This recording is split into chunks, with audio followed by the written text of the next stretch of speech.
And good morning, fellow ticket holders, from the first level of our deck. And look at Mount Fuji.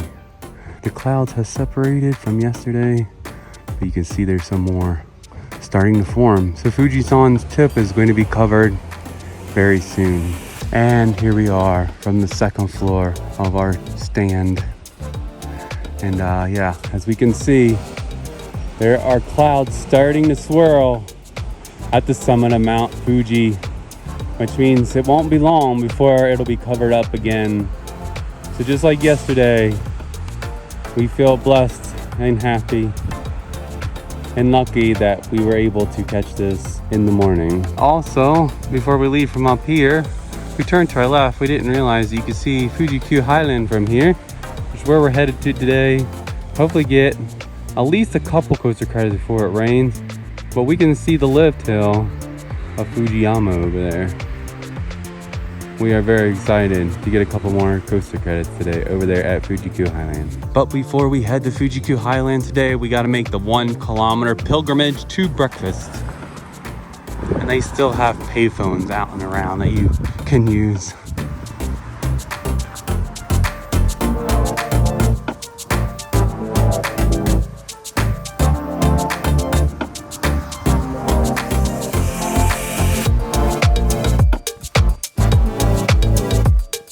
What in the world? You can stay in little watermelon houses here at this hotel. And these watermelon houses are at the Hayuste Suica Hotel.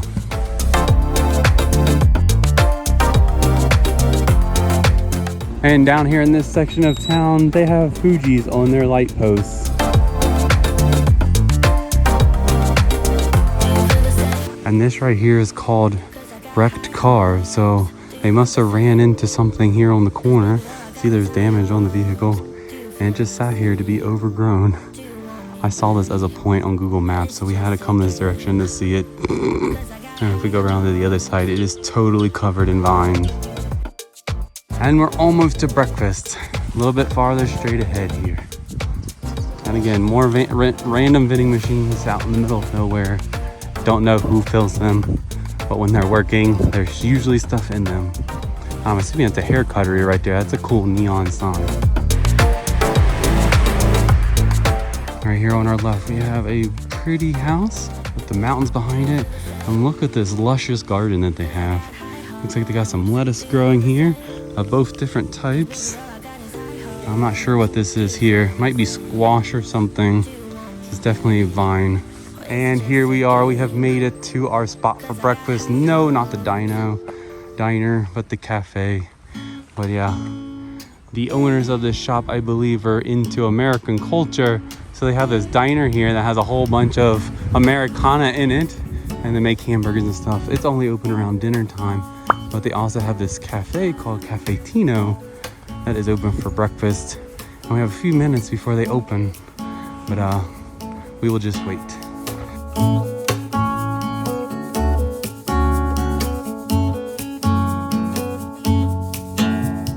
For breakfast this morning, Vanessa just got a basic breakfast sandwich, egg and cheese on fluffy Japanese white bread. And for a drink, she got an iced cafe latte. For my breakfast, I got the signature Brooklyn pancake. This pancake is topped with bananas, whipped cream, vanilla ice cream, and chocolate sauce. And for my drink, I had a hot cafe latte. After that amazing lunch at Cafetino's, we are now making our way towards a bus stop over here by Lake Kawaguchi to take us to Fuji-Q Highland.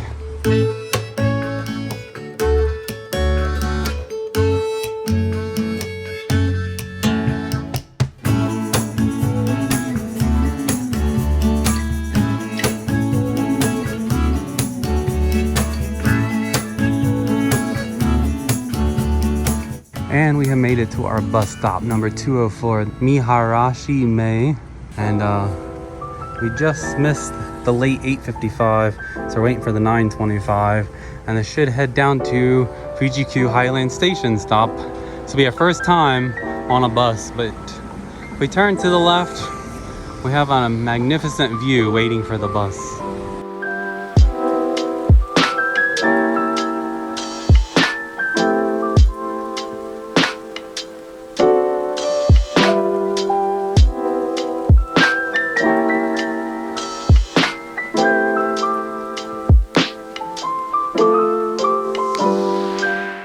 right, we have made it to Fuji-Q Highland, and it looks like they've already opened.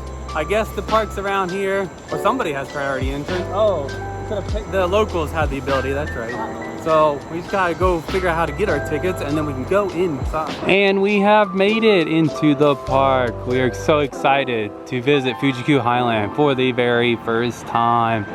First order of business is to ride Eejanaika. And what is very unique about this park is there's these lines on the ground, and it tells you where to go to get to certain attractions, and you just follow the line throughout the park to get to where you want to go. All right, don't make the mistake that we just did. So that's the entrance by the train station. You need to just come in and come right and through the little alleyway here to straight to Eejanaika. We just went way too far into the park. All right, we have made it to Eejanaika, and we were going to buy the priority pass, but it's already booked up until after 4 o'clock, and the rain's supposed to come in. Looks like we're gonna be waiting about 80 minutes.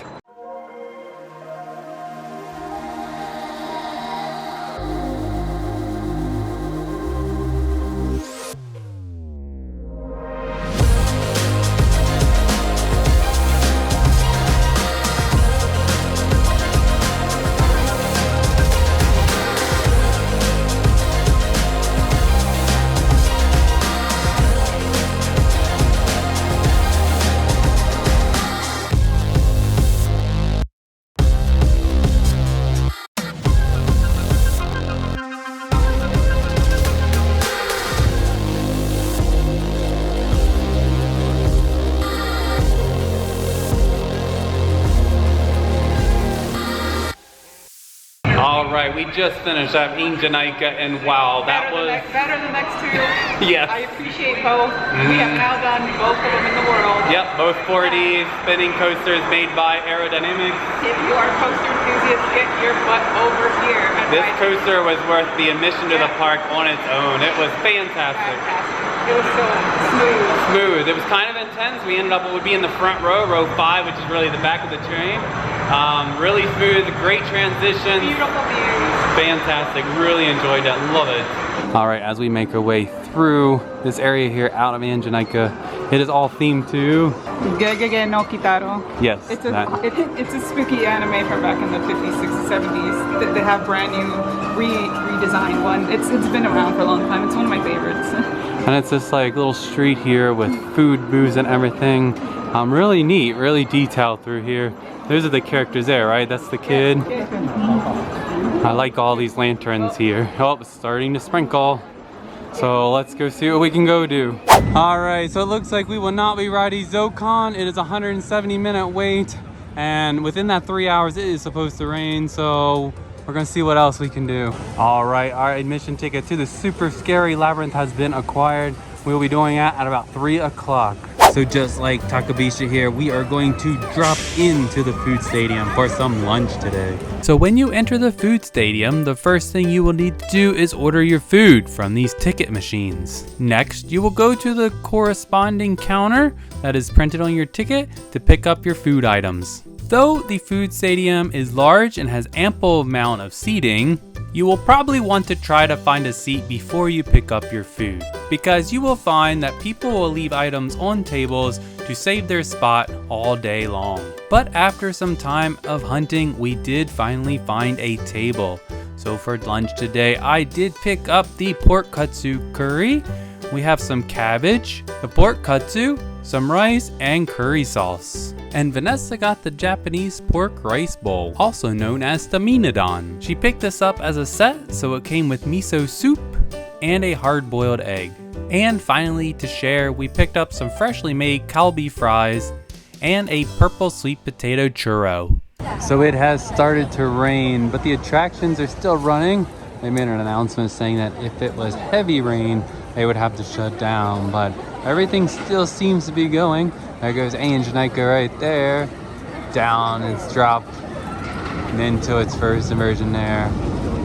So yeah, but we're going to work our way to what will be the official entrance to the park, because we came in the back way at the train station, and check out their gift shop that they have. All right, we just came to the front and we went through the shop, got a few items. So we're gonna work our way back towards the scary labyrinth, as they call it, the haunted house.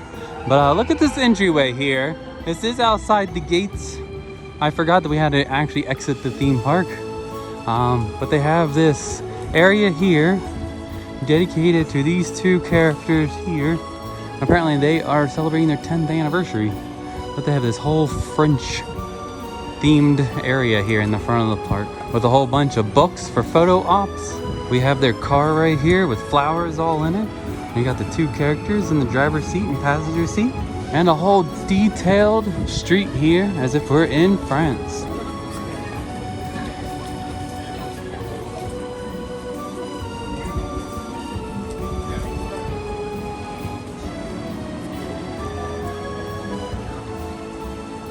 Even including an Eiffel Tower. And over here, you still cannot get away from vending machines. Even in the Fuji-Q logo, you have two. But we have finally made it back to the main entrance of the park. So we're gonna go right back in. And as I said, we are going to do the scary Labyrinth haunted house. And as we go towards security here on the left, look how cute their Halloween decorations are here in this flower planter. So cute. All right, here we are down here in the spooky forest, headed to the hospital for the spooky Labyrinth attraction. This is an upcharge attraction. It is 4,000 yen for up to 4 people. So you only have to pay once. If you have a party of 4, it comes out about 1,000 yen a person, though we only have 2. So it costs us twice as much, but we can definitely not record in here as with everything else. But we'll see you in about 45 minutes because it does take almost an hour to do this attraction.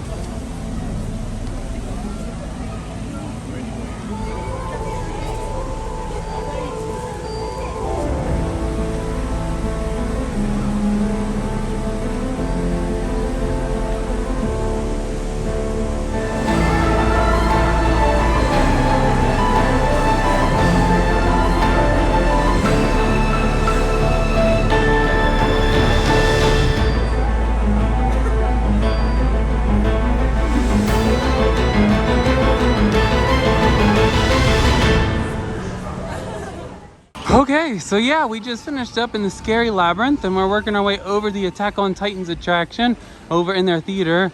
And you have to walk through this Naruto, I believe that's how you say it, area. So they do have a little museum over here and they have figurines that you can take your pictures with. Now, I don't watch this anime, so none of this really makes any sense to me. But the theming in this area is really cool with these buildings and the lanterns and everything. And there is a ride. It's kind of one of those shooter game rides. Sure, it's through there when it's open. It says temporarily closed. But yeah, really neat. Really neat spot. And they also have a ramen shop over here where you can eat ramen like the characters in the show. But yeah, really neat to see a small park like this take on such detail for little lands. And there goes the trash train with its Christmas lights on.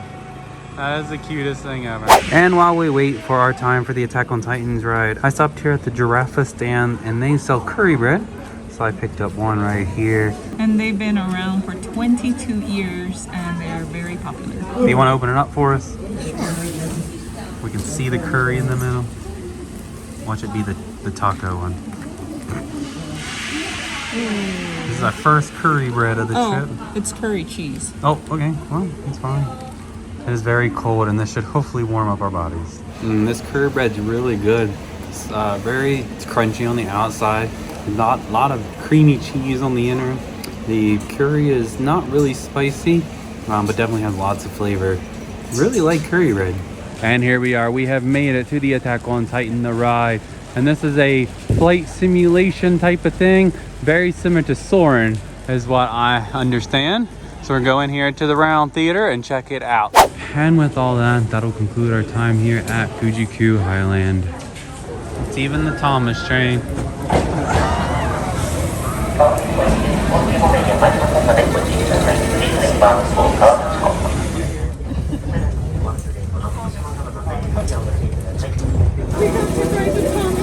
We got to ride the Thomas themed train.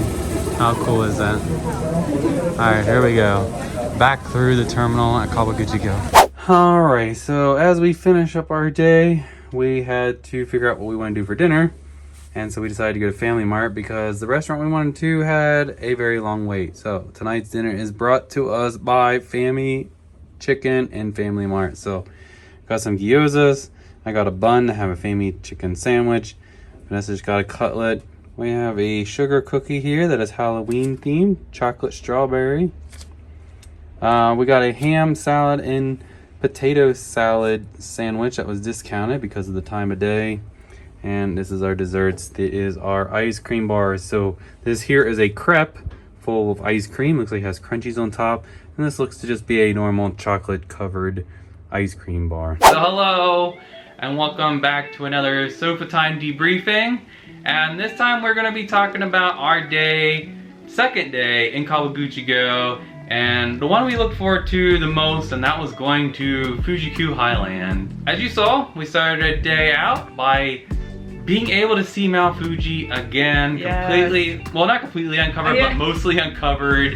And that was fantastic, and that was funny. I woke up and for some reason I decided to go check out the live cam for Mount Fuji. At the train station. At the train station. Yeah, you can see the whole thing. It's really neat. The whole thing. It lets you know if it's visible or not. And for some reason I just decided to click on it again, and there it was. She was clear. I'm like, Chad, wake up, wake up. He was still knocked out, sleeping. I'm like, come on, we gotta go check it out. It's gonna be probably the only time. Let's go see her. And it was like 5:30, 6 o'clock in the morning. And we put on our warm clothes, and because it was still chilly in the morning, and we went up to the observation deck, and it was just magical. Yeah, and then that's when we realized we should probably go over to the Lawsons to get that iconic shot, because the buses hadn't come in, and when the tour buses come in and people want that shot if it's visible, so we went ahead and made our way down there, and that's how we were able to get that awesome shot, that iconic shot that everybody does with the Lawsons. Yeah, it's I believe one of the top pictures taken around the world. So it was cool. So yeah, it was funny that Vanessa woke me up that morning, but that allowed us to get the early start. So after that, we then got ourselves together with our bags and made our way to breakfast. Now, there are buses that run locally around. As you saw, we caught it finally to get to the park, but those do not start that early. So we did have to make the long walk to the restaurant. I think it was about 1 kilometer. Yeah, but it was a beautiful walk. Yeah, it's really cool to see 20 things. minutes. My favorite thing is seeing the watermelon-shaped places that you can stay at. That was really unique. We even saw some cats. Yeah, but I didn't get a shot of them. Yeah, it was a very, very beautiful, peaceful walk. Yeah. Like lots to see, just like local houses and their little gardens. Obviously, we wanted to see the wrecked car. That was like we saw on really Google. Cool. But yeah, so then once we made it across town there, we made it to breakfast at Cafetino. I found Cafetino online on Instagram. Yeah. I forgot how, but oh my gosh, they followed us right back because she loves them. The owners love American culture, so we talked back and forth all the time. And so when we got there, she was like, she screamed and she greeted us with such enthusiasm, and it was just really friendly couple. Yeah, extremely friendly couple, and we had such a good time. The food was delicious. Something that was not shown in the video is we met a couple from the UK, and we talked pretty much the whole time that we were there, and it's our first time actually interacting with basically anybody outside of just talking to a few shop people or whatever, but it's the first time we actually interacted with any other international people, and it was kind of interesting. It was wonderful. Like, we got to know a little bit of each other. They were heading to the Japanese Alps. And they had already been there for like a week already, and it was great to just get familiar, see familiarity around you. The pancakes were amazing. Yep, I really enjoyed my pancakes with the ice cream and the bananas and the chocolate sauce and everything is really good. And your sandwich, you really my egg sandwich was super fluffy. Had really fluffy eggs, and the bread was just super soft and fluffy. And like their bread is out of this world in Japan. And we already knew we needed to get there before they opened so that we could be first. The fact that they're actually one of the only shops open that have American breakfast, coffee, and that pancakes. Early in the morning. I believe she told us that. So she gets very busy very quickly, let alone in small in size. But a lot of people come in and out just to get coffee, because in Japan, places for breakfast and especially coffee shops don't open till 10 a.m. or so. So when there's people that are visiting, international people that are used to having a morning coffee.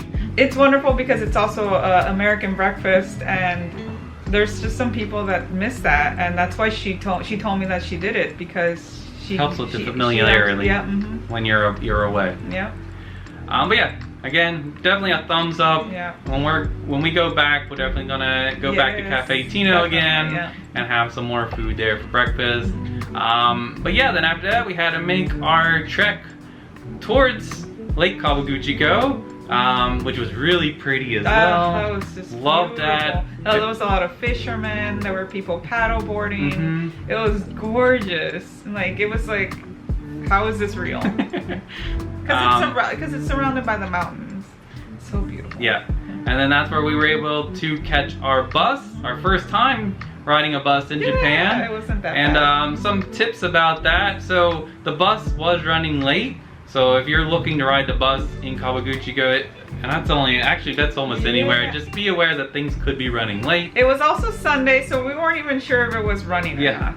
So we just But we were going off of what Google said. Yeah, Google said it was running, so we stood there. But it was running late, so we thought it wasn't the right one. And we missed it. But it eventually showed up. Yeah, we waited. But the tip that I want to give is we did use our Suica cards, our IC card, to tap on. And then what you do is you then tap when you get off the bus, and that's how much they know to charge you. Well, apparently our tap on didn't work, but luckily because I was filming, I had a picture of the stop.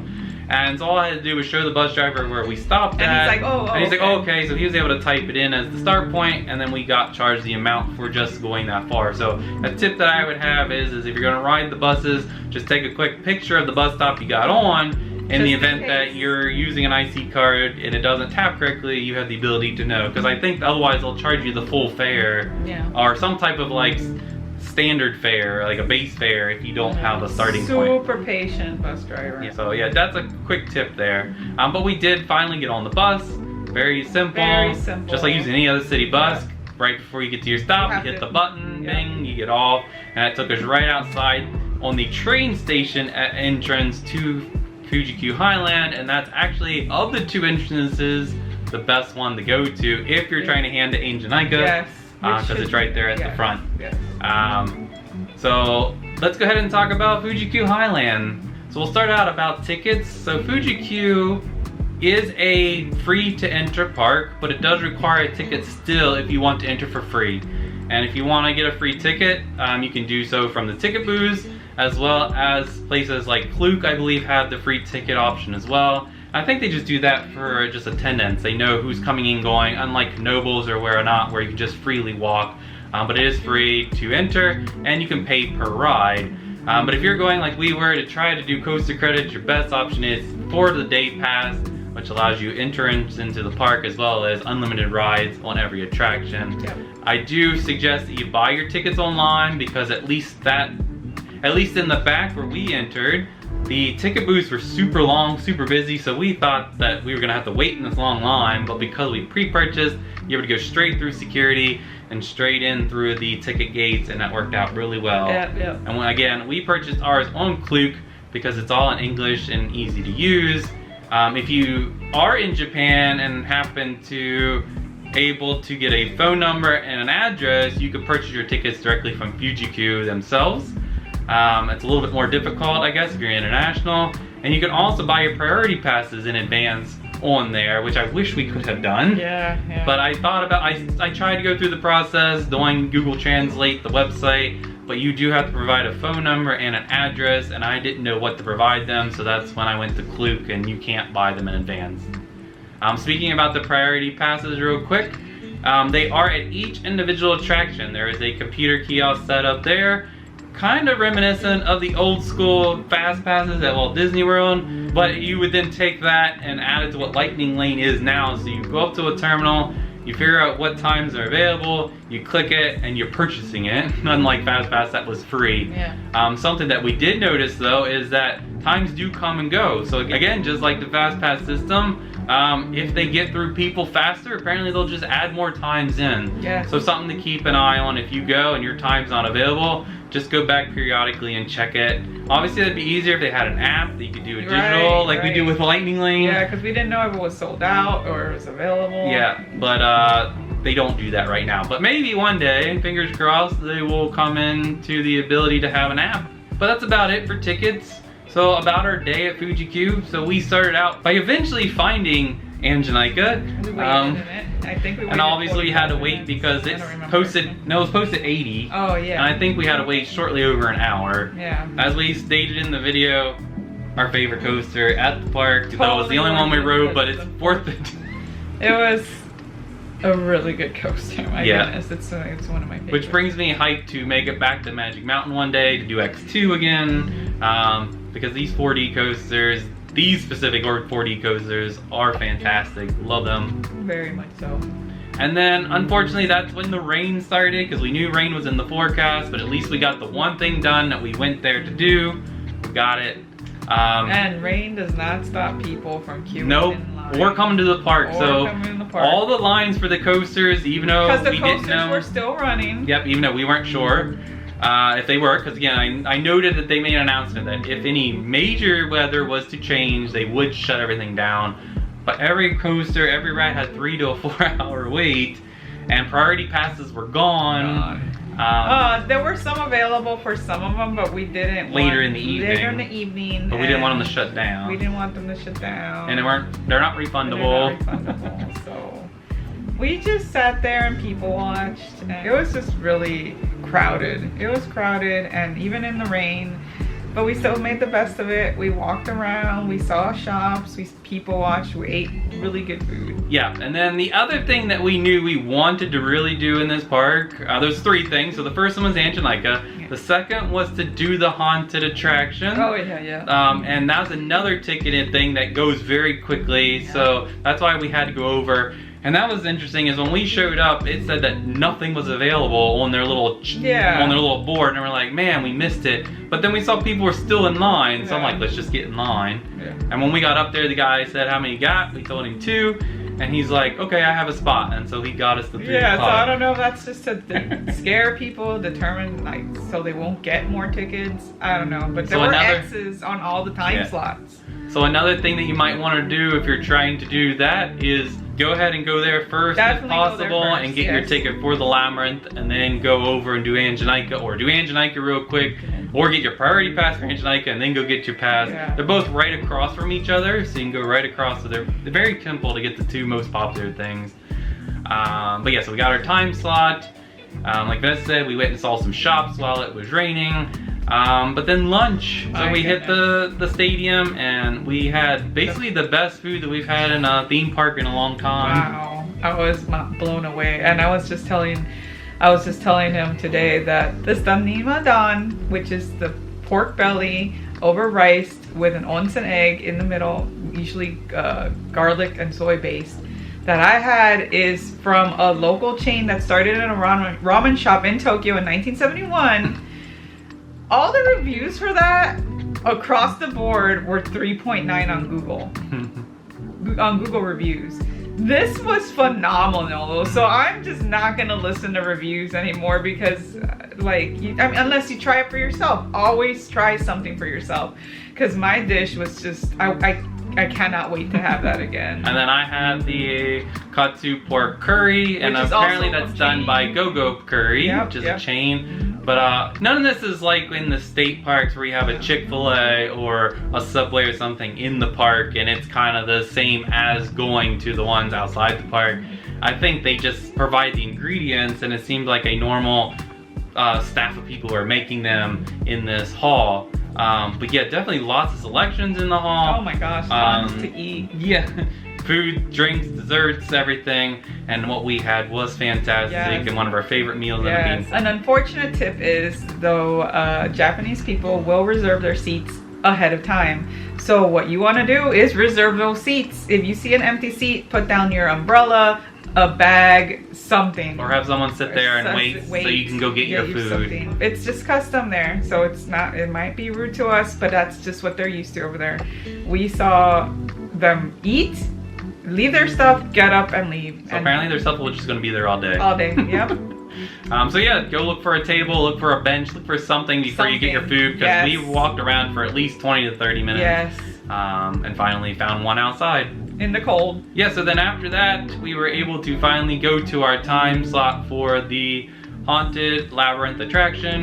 Not going to spoil it, just going to touch on a highlight real quick. So one first tip, make sure you go to the bathroom ahead of time. Yes. Because when your time slot comes up, you don't go directly into the attraction. Just like anywhere else, they try to get your picture ahead of time, and so them taking your picture kind of slows down the entering line. So we were in line for almost another 45 minutes, I believe, before we were able to get to our photo spot. Yep. So use the bathroom before you go in. Use the bathroom and preferably do not eat. No, because that was the problem we ran into. Yeah. But then once you go in, again, they do the photo thing, which kind of separates everybody by group. So again, the pricing is by set of 4 people. We were a set of 2, and you were put into a little booth to do this photo. And what that allows them to do then is to actually space everybody out. So this isn't like a normal conga line attraction where you're just continuing through. You are in your pod of group, and you're walking through this haunted labyrinth of a hospital. Again, we're not going to spoil anything about what it is, but for the most part, it's not jump scares for the whole 45 minutes that you're in the thing, because again, the attraction itself is also under an hour, just under an hour. But it's all about playing with your senses. Your senses will get messed up in this attraction. And you go up at least 2 to 3 stories. You go through elevators. You do. It's dark. It's and you start out with a flashlight, but then at some point you have to put the flashlight away. So you are walking in complete darkness, and every nook and cranny, lots to see, lots of not to see. Unfortunately, there's things in Japanese, so you can't really get the full story. But your senses will basically play tricks on you. Yes. So I don't know if I would want to do it again. I want to do it again because I was, unfortunately, for needing to go to the restroom, I wasn't able to fully enjoy it. I was rushing to see. I had a goal to get out of there because, well, nature calls. But yeah, so we'll see what happens on the next trip. I want to go back and definitely enjoy it. I really want to enjoy it because it was great. I think it was great. 45 minutes. It could definitely take longer if you really take your time with everything. And they say, like, if there's people in front of you that slow down, to basically pass them. Yes. Because they're supposed to hold to the side, and you just pass around them and keep going. You're not supposed to pile up because things are timed. Yeah. But that was really cool. I really interesting. Yeah. I believe it is Japan's largest haunted attraction. It may even be the world's largest haunted attraction, at least in length. Yeah. So when we knew it was there, we had to give it a try. Definitely. Definitely worth a try if you're at the park. Just dedicate the time to it. You're going to need probably 2 hours at least to do that. And then ending out our day, we got our one and only priority pass, and we knew we wanted it. And because of the indoor attraction, the Attack on Titan's the ride, we went ahead and grabbed that. So our ticket was for the evening, and this, as I stated, is basically the Soarin' at the Disney parks, but a different theme. So normally the ride is an airplane ride over Japan, but sometimes they do collaborations, and this time right now they're doing Attack on Titans. So because it's a flying simulation for Attack on Titans, in the anime, the Scout Corps fly across the land or whatever, using their ODM what's called ODM gear, and it spears out a line, and it kind of pulls them across, kind of like sort of Spider-Man. Yeah, basically, but and that's basically what this ride is. Is you flying along, fighting Titans, fighting the Titans, and just being surrounded by nature or in your area that you're at. And it's really cool. It was like being in the freaking anime. Which, if you've been following along, we started our whole trip by going to Hida the birthplace of the Attack on Titan manga and all that. So obviously we had to add this into our trip. If there's a collaboration that's going on next time, that's not something that we want to see. I definitely do want to try the regular show. Because they do split throughout the day. So in the morning they did one, in the afternoon they did the other. Yeah, they used to have an Evangelion one too on Lake Kawaguchi. But it would be cool to do the basically soaring over Japan. Yeah. And that then concluded our day by riding the Thomas train. Yeah. Which is really cute to have the boop boop. Yeah. Now one thing that we didn't go see is apparently the train station bathrooms are Thomas the Tank Engine themed. Yeah. That was something I wanted to go see, but we were so tired and just trying to catch a train. Yeah. One of our bucket list parks was acquired. Not completed, but acquired. For one of our bucket list rides, for sure. Acquired with Eejanaika. Yeah. So we are super excited that when we make it back to Japan, that we will be hitting this park up one more time. And hopefully now we have an idea of how to do it more successfully. Yes. And hopefully we are more successful. Or buy tickets online or something. Yeah. So we hope you enjoyed this video of our time at Fuji-Q Highland. And until next time, be safe, be kind, and adventure on. Bye! Thank you for watching our video. If you liked it, be sure to give it a thumbs up. If you've not subscribed to our channel yet, be sure to hit that subscribe button below. If you have any questions or comments, feel free to leave them in the comments section below.